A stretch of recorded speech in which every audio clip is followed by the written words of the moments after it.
So I'm Amy Bramhall. I'm the Convention Bureau Manager for Meet Bristol Bath. And I'd like to introduce Thomas Heiser. He's the Managing Director of Focal Point Event Management. So Focal Point are a full service event management company based in Bristol, and they've got a wealth of experience in planning and managing hybrid events. So thank you for agreeing to talk to us today, Thomas. So, we're really looking to create a guide and a starting point for people who are looking to organise hybrid events. So any helpful tips and advice are really appreciated. Sure. So can you tell me what a hybrid event is? How would you describe it? Yeah, of course. It's such a massive subject. I'm trying to keep myself to concise snippets of info.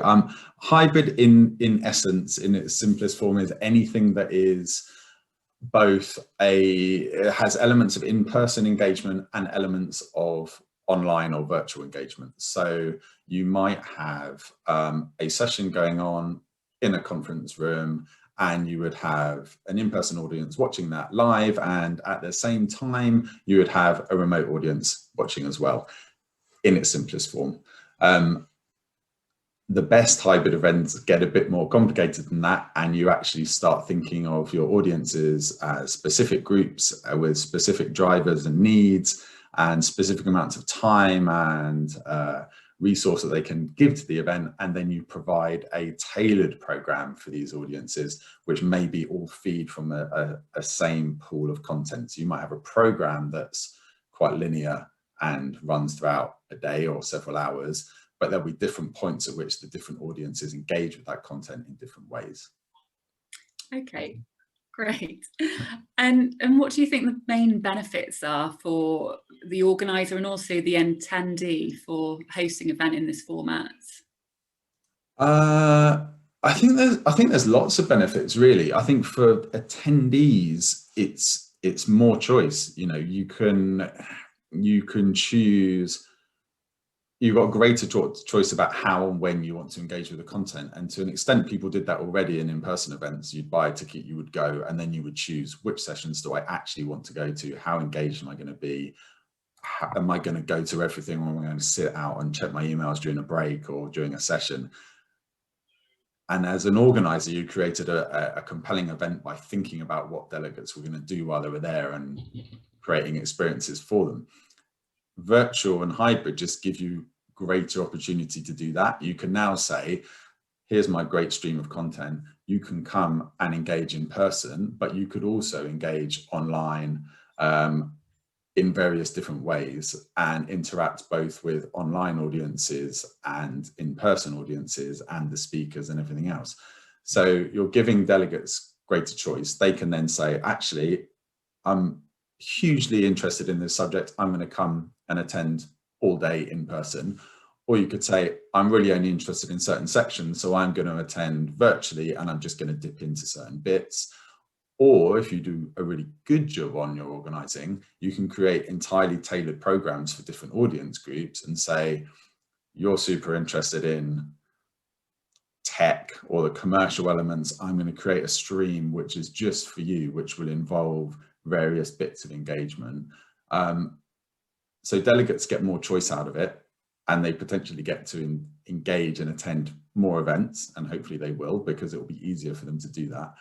As an organizer, you get all the benefits of being able to offer more choice. You get potentially more return on your investment because you've got one program of content which you're allowing people to get into and engage with in lots of different ways. So that's more cost effective. And you can grow your audiences, your remote audiences. Potentially there's no cap on it, so you can get as many different people coming as you can, and you can organize your programs to customize the experiences, so you can get greater different types of audiences all tapping into this stream of content as well. So it's great for organizers. You're doing all this work to pull your speakers and your content together anyway. Why not share it with a broader audience? And the other advantage, or there's loads of them, is that you can then, because you're capturing that content really well for your virtual audience, you then got that as resources, so you can use that on an ongoing basis as well. So your event doesn't have to stop when everyone leaves for the day, because you've got all this great content that you can share with them. You've then got environmental benefits and everything else as well that comes with having a smaller in-person potentially and a broader virtual audience. Absolutely. So yeah, loads of benefits. I think sometimes it's quite difficult to engage really effectively online. So if you go to an in-person event, networking is always really a key part of it. So have you got any sort of tips on how you can really engage effectively when you're part of the virtual audience rather than in person? Yeah, there's lots of things you can do, and I think it's getting better all the time. Different platforms are offering different cool ways of engaging, and I think there's engagement and participation is the kind of key thing that makes an event work or fail, and that's the same as if it's in person or remote. You need to really think about your audiences and think about what they need and give them the space to get what they need. So if it's about networking, personally, I find in-person networking can be really, really low value. You can spend a lot of time hanging around with a glass of wine and not meet the people you need. Whereas virtually, in a hybrid environment, you can really plan connections for your delegates. You can, do as simple as ticket matching. So if you're in a networking section or situation, you will never meet someone that doesn't, that is the same as you, if that's useful. Or you can arrange it so people only meet people that are the same as them or have expressed similar interest in certain things. So you can immediately condense and get more value out of the networking sessions that you build into your program. And that can be done through, anything as simple as setting up chat rooms that are just there for people to drop into and chat, through to very formal networking sessions or remote kind of randomized networking where you never know who you're going to meet. So you can introduce an element of fun. There's loads you can do. It's not, there's enough tools out there now that remote audiences shouldn't feel like they're just sitting there on their own. You can create some really rich engagement opportunities. Equally, not just with each other, but you can do things with speakers. So you could have a Q&A session that works in person and remote, but then you could have the speakers move to a chat room, which is only accessible to remote audiences. So you can devise elements of your program which give extra value or exclusive opportunities to certain groups. So it's great. There's loads of creative ways you can start thinking about things. Yeah, I think with all these opportunities for virtual as well, I think it'll be interesting to see how people enhance their face-to-face interaction as well, because I mean, us as a destination, certainly we will be encouraging people to come to face-to-face events as well. So although, supporting hybrid events, we still very much want people to come to the cities. So yeah, it'll be interesting to see what people do around that. That's there's huge opportunity there as well, in terms of saying, okay, I've got an audience and some of them will come and some of them won't, and if they do come, how can I really, the difference is being there, right? You can create amazing, I'm a big fan of virtual and hybrid, but if you're looking at what you offer to the people that are actually there, the difference is they are together in a physical environment. So you should be doubling down on the uniqueness of your location and what people can do and what people can see and touch and smell and experience together. So actually the fact that you're offering choice means you can amplify what those choices mean for people. So you can really, really emphasize the destinations and locations and little side trips and things like that, because the people that have chosen to actually come are invested in having that experience. That's loads of opportunities. Yeah, so much you can't recreate online, so that you can do in person. And a lot of people that I've been speaking to are so keen to travel and sort of return to face, having not been able to do it for so long.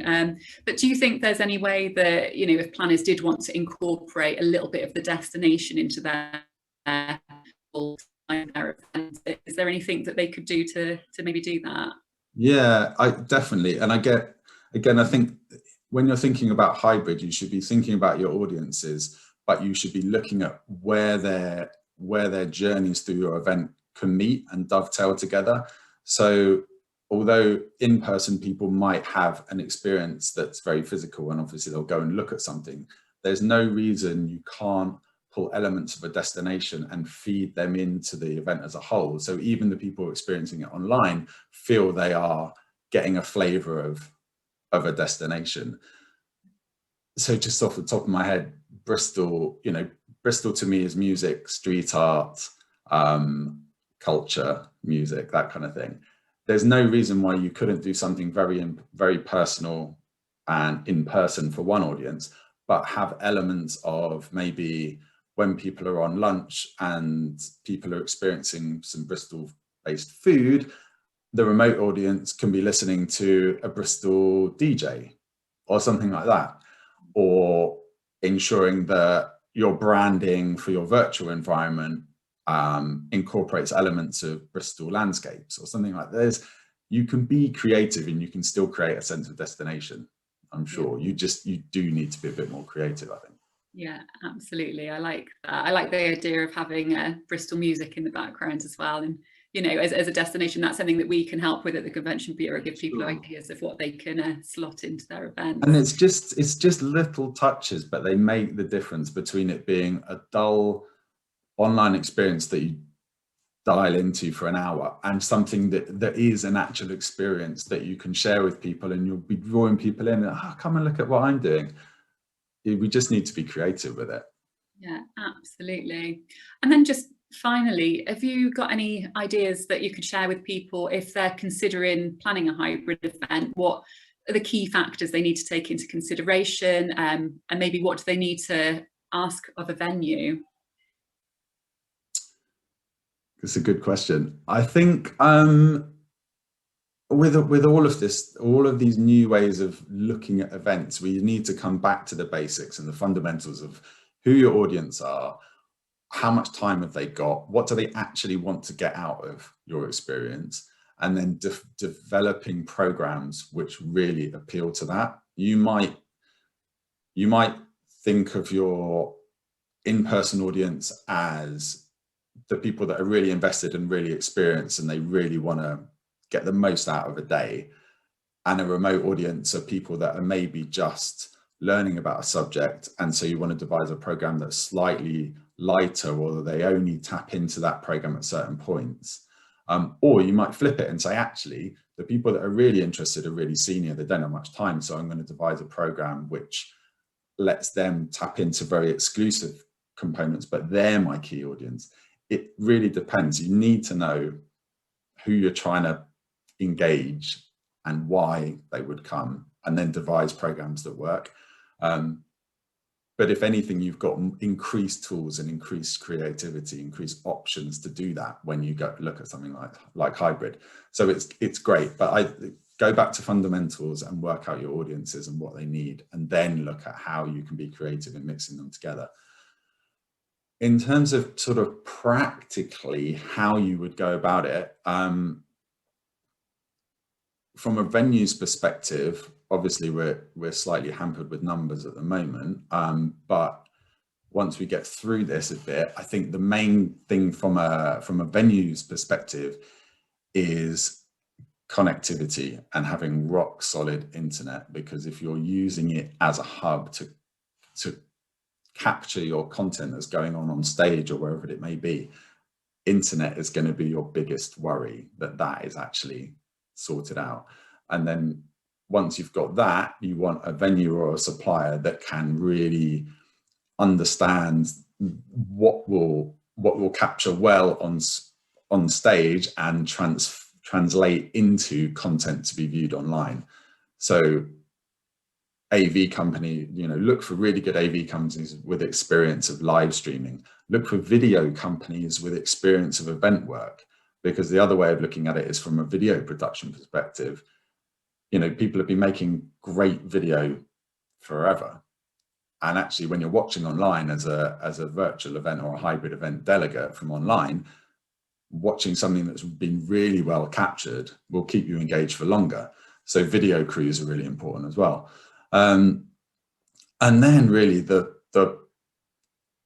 sky's the limit, depending on what you want to do in terms of engaging your audiences. You could have you know, it could be as simple as sessions are on stage and you can watch them remotely, but you might want to then take your speakers off and put them in another room and they can do interviews with people. Or maybe it's an opportunity for face-to-face Q&A with a remote audience, or I don't know what. So, and as you create the complexity and the detail in your program, it will throw up things that you need to be considering physically in terms of your infrastructure and what you need. So it's very, very bespoke and a lot of planning time to actually get it right then. I think it can be. To do it really well, it comes down to, yeah, a lot of thinking and creativity and putting yourself in the place of your audience and understanding what will be valuable to them.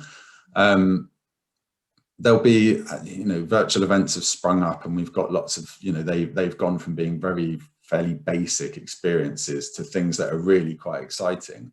And I think the same is happening with hybrid, that yes, it's a hybrid event if you've got two audiences or whatever, but that's going to become quite basic quite quickly. And then people will be looking for, like, how rich is the experience and which ticket type do I want? Because actually I'd really like some of this experience and I'd like some of that. So yeah, a lot of thinking and planning and really knowing your audiences. I don't know how many times I've said that, but that fundamentally, that's what it's about. It's satisfying your delegates. Absolutely. Perfect. Well, thank you so much for giving us your insights, Thomas. So to find out more about hybrid events, how you can host your events in Bristol and Bath, and more about Thomas and Focal Point events, please continue to explore our Hybrid Events Hub. Thank you.